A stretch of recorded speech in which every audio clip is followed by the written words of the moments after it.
राजन, तुम्ही काय ठरवलंय? पुन्हा लढायचं? लढायचंच. आणि कविराज, यावेळी लढायचं ते जिंकण्यासाठीच.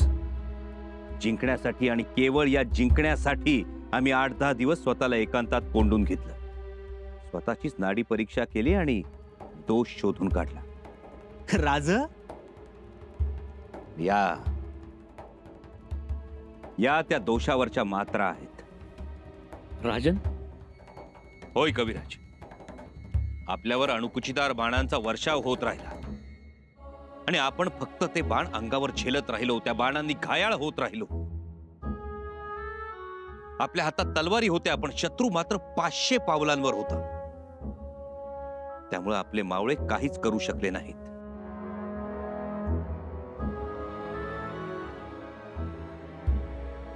पण आता करतील. हे चिलखत कमावलेल्या कातड्यापासून बनवलेलं आहे. पाण्यात भिजवून भिजवून कातड चिवट बनवलंय. या चिलखताला आतून बारीक लोखंडी जाळीचं अस्तर आहे आणि या चिलखतावर गोणपाटाचं आवरण असेल. त्यामुळे शत्रू अनभिज्ञ राहील.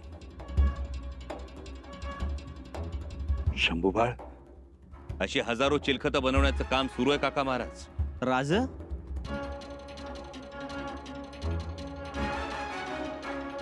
आणि हा बाण चिवटीपासून तयार केलेला. भरीव बांबू हा वेगानं जाईल आणि जाताना पेटता बोळा बरोबर घेऊन जाईल आणि आजूबाजूला आग लावून मोकळा होईल.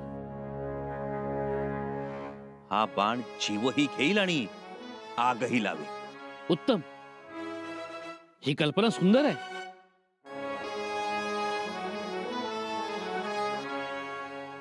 आणि हा पोकळ बांबूपासून बनवलेला मोगा, वजनानं हलका असलेला हा मोगा कमरेला बांधता येईल आणि यात असेल तेल. बाण या तेलात बुडवून मग पेटवून शत्रूवर सोडला जाईल.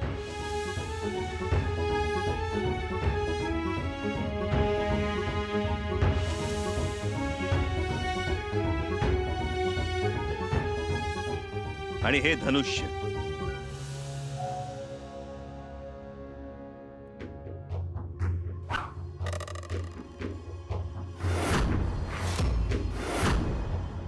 कविराज,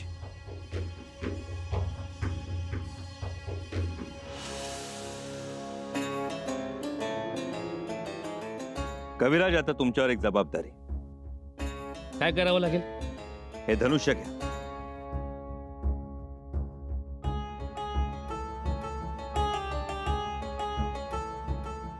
आता हे चिलखत शत्रूच्या बाणांना थोपवू शकतं की नाही ते आपण पाहू. बाण घ्या.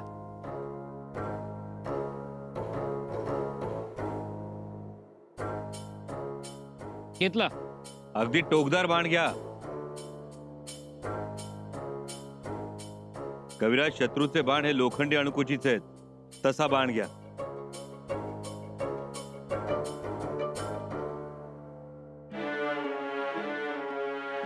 घेतला. धनुष्यावर बाण लावा. लावला. आता चालवा बाण आमच्या छातीवर.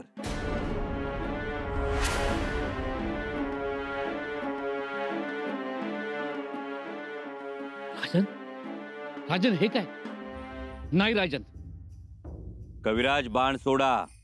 सोडा. नाही राजन. कविराज, याचा अर्थ तुमचा आमच्यावर आणि आम्ही बनवलेल्या या चिलखतावर भरोसा नाही. बाण सोडा आणि वेगाने सोडा. नाही राजन, ते चिलखत आम्ही घालतो, तुम्ही बाण सोडा.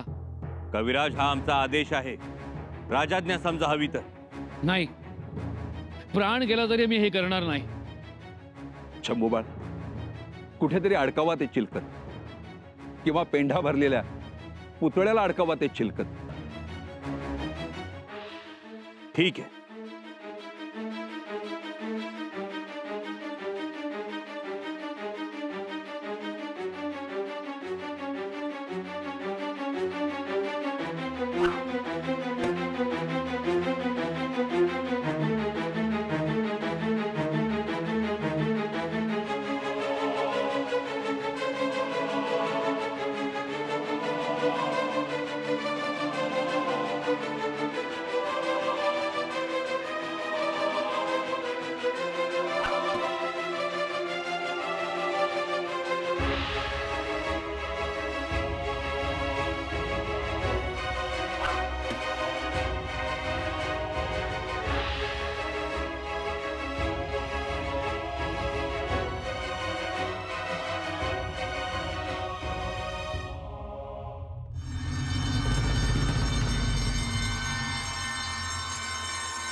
जय राजा चिकदेवराय.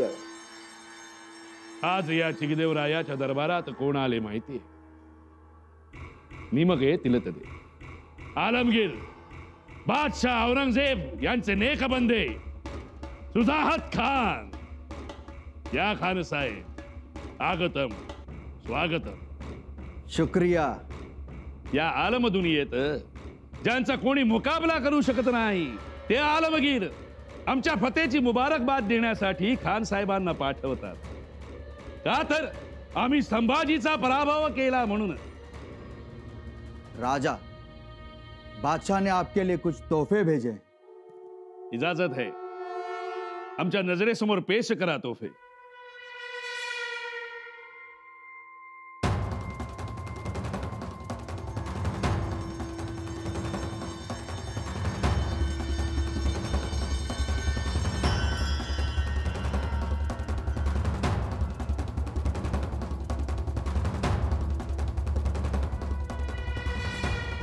खान साहेब, ನಾನು ಈಗ ಏನು ಮಾಡಿ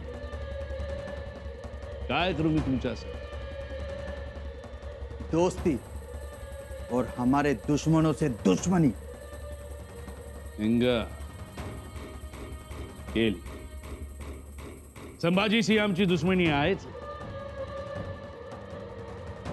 ನನ್ನ ಹೆಸರು ಚಿಕ್ಕದೇವರಾಯ. मैसूरचा राजा मी, दक्षिणेचा जनतेचा प्रतिपालक. मी संभाजीला जिवंत गिरफ्तार करून तुमच्याकडे देईन. संभाजी मला घाबरतो आणि आता तर बरोबर तुमची 7,000ची फौज.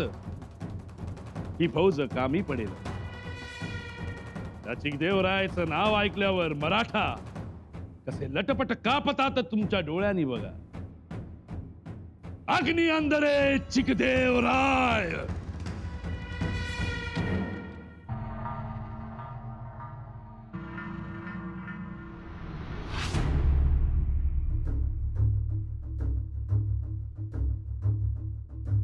जहाँपना, आप कुछ फिक्र में नजर आते हो. फिक्र में है वजीर आला. फिक्र? किस बात की फिक्र जहाँपना? हमें राजा चिकदेव राय की बहुत ज्यादा फिक्र हो रही है. क्यों जहाँपना? हमने तो उसे हर तरह से मदद भेजी है और वो है भी सूरमा. नहीं माना वो सूरमा है, लेकिन एक राजा का सिर्फ सूरमा होना महज काफी नहीं है. उसे सियासती चालों में भी माहिर होना चाहिए. आपकी बात एकदम दुरुस्त है जहाँपना, मगर चिकदेवराय अपने आप में सियासी चाल में कम नहीं है. यहीं पर तो आपकी बहुत बड़ी गलती हुई. अगर वो सियासती चालों में माहिर होता तो इस तरह से संभाजी को जिंदा नहीं छोड़ देता. आप कहना क्या चाहते हैं? जंग में संभाजी को डरा तो दिया था चिकदेवराय ने. माना डराया, हराया भी, मात भी दी, जख्मी भी किया. हाँ, अब संभाजी की हिम्मत जवाब दे गई होगी. यहां पर आपकी दूसरी गलती है वजीर आला. अरे एक जख्मी शेर और सामने आया हुआ जहरीला सांप, उसे कभी जिंदा नहीं छोड़ना चाहिए. उसे मारना चाहिए, उसके फन को कुचल देना चाहिए. जी जहाँपना. यही सबसे बड़ी गलती की चिकदेवराय ने. संभाजी इस वक्त एक जख्मी शेर है और जख्मी शेर दोगुनी ताकत से फिर से वार करता है. संभा किस तरह से वार करेगा इसका अंदाजा ना तो आप, मैं या चिकदेवराय लगा सकते हैं. उसे जिंदा छोड़कर चिकदेवराय ने खुद अपना नुकसान किया है. जहाँपना, अब उसे क्या करना चाहिए? क्या करना चाहिए मतलब? जो गलती हुई है उसे सुधारना चाहिए. संभा को जिंदा नहीं छोड़ना चाहिए. पका हुआ खजूर अगर सामने हो तो उसे ऐसे छोड़ना नहीं चाहिए. उसे फौरन खा लेना चाहिए, फौरन.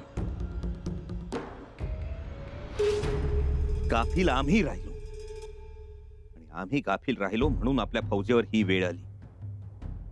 खरं तर गनिमी काव्याचं तत्व आहे, शत्रूला पूर्णपणे ओळखा आणि शत्रूपेक्षाही शत्रूचं शस्त्र पारखून घ्या. मला अंदाजच आला नाही की शत्रू आमच्याशी बाणांनी लढणार आहे. आम्ही जेव्हा तलवारींना धार लावत होतो तेव्हा शत्रू त्याच्या पाठीवरच्या भात्यात बाण भरत होता. राजन, आपल्याकडनं फार मोठी चूक झाली. त्याची किंमतही मोजली आपण कविराज. कित्येक वीर गमावले, कित्येक मावळे घायाळ झाले, कित्येक घोडे जायबंदी झाले. पण आता नाही. केलेली चूक संभाजी दुसऱ्या क्षणी सुधारतो. बिलकुल. आणि राजा आमसनी हे मान्यच आहे. हे चिलखत तर तुम्ही पाहिलेलंच आहे. पायाच्या मांड्यांपर्यंत असलेलं चिलखत आणि हे शिरस्त्राण. आता किती बाण येऊ देत, बाणांचा वर्षाव होऊ देत, पण आपला मावळा माग हटणार नाही. कारण हे मजबूत कवच असेल. अशी हजारो चिलखत बनवून घेतली आणि लाखो बाण तयार केले. आणि या कामात या भागातले भूमिपुत्र आदिवासी लोक आपल्याला मदत करतात. हा नागगौडा आणि हा गुंडाप्पा. काका महाराज, ओळखलं त्यांना? नाही ओळखलं. आमच्या फौजेचा पराभव झाला आणि आम्ही जखमी झालो हे ऐकून धावत आली ही माणसं आम्हाला शोधत. होद्देगिरीच्या मातीतली माणसं आहेत. होद्देगिरी? होय कविराज, होद्देगिरी. आमचे आजोबा शहाजी महाराज साहेबांचा अंत ज्या स्थळी झाला ते होद्देगिरी. आमचं तीर्थक्षेत्र. ही माणसं आजही तिथल्या घनदाट रानावनात राहतात. महाराज साहेबांच्या समाधीची पूजा करतात, समाधीचं रक्षण करतात. आमच्यासाठी काळजीनं धावत आहे. आम्ही मदत मागताच त्यांनी तात्काळ होकार दिला. महाराज साहेबांनी केलेल्या उपकाराला जागले.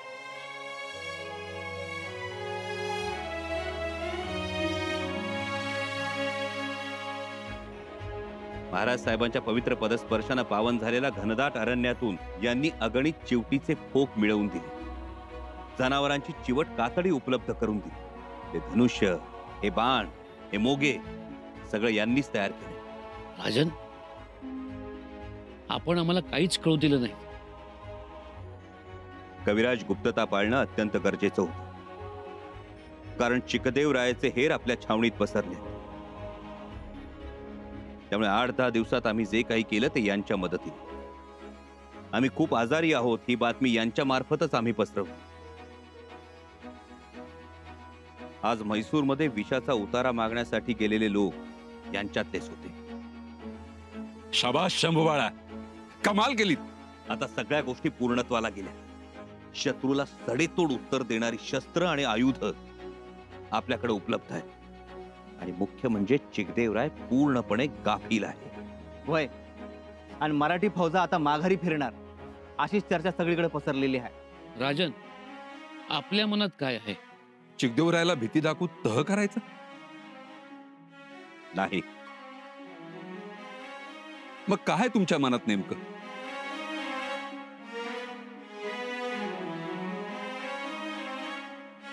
परत हे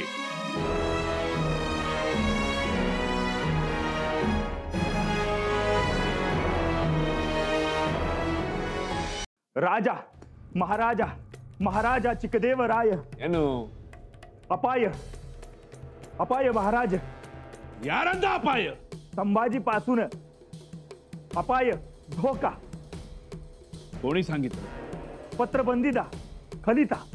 खलिता पाठवतो. या चिकदेवरायाला भद्रकाळ वाच खलिता.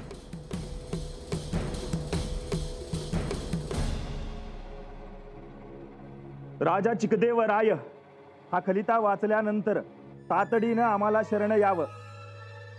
कारण मी छत्रपती संभाजी तुझ्याहून शक्तिमान आहे आणि युद्धकलेत पारंगत आहे. तू आमचा पराभव केलास. तो पराभव तुझ्या विश्वासघाताचा प्रतीक होता. तू धर्मयुद्ध खेळला नाहीस. आम्ही बेसावध असताना तू आमच्यावर हल्ला केलास. आता जर तुझ्यात हिम्मत असेल तर मी आजही बाणावर येथेच उभा आहे, तुझी वाट बघत. असेल हिम्मत तर ये. आम्ही तलवारीस धार लावली आहे, नाही तर शरण ये. शरण? आज चिकदेवराय शरण? अशक्य. कधीच नाही. तरी अजून संभाजीची जखम भरली नसेल. तो क्या करे? आता माझ्या फौजेसह तू जा बाणावर. मी इथे म्हैसूरमध्येच थांबतो, कारण त्याला मारायचं नाहीये, पकडायचंय जिंदा. ते काम तर माझा सरदार भद्रकाल करेल. तुमची फौज त्याच्या बरोबर असू द्या. जी. भद्रकाल, आत्ताच्या आत्ता फौज घेऊन सराहित बाणाईत घेऊन संभाजीला गाठा. त्या मराठ्यांना धडकी भरेल असे बाण मारा आणि त्या संभाजीला जिंदा गिरफ्तार करा. जी महाराज.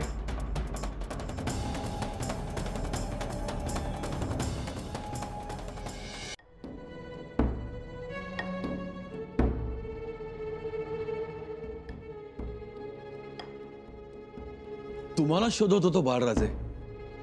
मुद्रा, या पंत. काही कागद अव्वल मजकुराचे ते डोळ्याखालून घालायचे होते. शिवाय काही पत्रांवर तुमच्या होकाराची मोहर उठवायची होती. आमच्या होकाराची मोहर? हो. पंत, आमच्याकडून का? मग कोणाकडे? अहो, महाराज गेले तिकडे दक्षिण मोहिमेवर. शिवाय तिथे त्यांच्या वाट्याला दारुण पराभव आला. जखमी झाले ते. नाही म्हणजे असं ऐकण्यात आलंय. हो, खरं आहे. मग अशा वेळेस कोणी पुढाकार घ्यावा? तुम्हीच. म्हणजे नेमकं काय करावं आम्ही? कारभाराचा थांबला गाडा हाकावा. नाही म्हणजे आता राजेंच्या पश्चात तुम्हालाच बघायला हवं इथलं सगळं. हा, शिवाय त्यात कित्येक निवाडे खोळंबलेत आणि तो औरंगजेब बादशाह तोही आलाय. त्याचं बरं वाईट तुम्हालाच बघायला हवं. पंत, नाही म्हणजे राजे गेले तर स्वराज्याला कोणीच वाली नाही असं नको वाटायला कोणाला. आणि आता यापुढे बाळराजे किती दिवस म्हणून घेणार तुम्ही? अहो, आता दुसरे बाळराजे तयार झालेत. येतात दुडू दुडू धावत. मग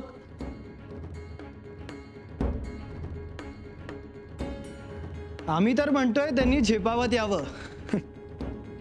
आणि तुम्ही म्हणताय, परंतु आम्ही काही कारभाराचा घाडा हाकणार नाही. आमचे दादासाहेब हाकतात तेच खूप आहे आणि समर्थ आहेत. जखमी झाले तरी सुद्धा. आम्ही सहज म्हटलो. आम्ही सहज बोलतोय. पंत, दादासाहेबांना डावलून आमच्याकडून कसलीही अपेक्षा करू नका. नाही, डावलून म्हणतच नाही होत आम्ही. फक्त कारभार खोळंबू नये म्हणून. कारभार खोळंबणार नाही. त्यासाठी गडावर पेशवे आहेत. कुलमुखत्यार राणीसाहेब सुद्धा आहेत. जी काही कागदांवर मोहर उठवायची आहे ती कुलमुखत्यार आहेत, त्यांच्याकडून उठवून घ्यावी.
हर हर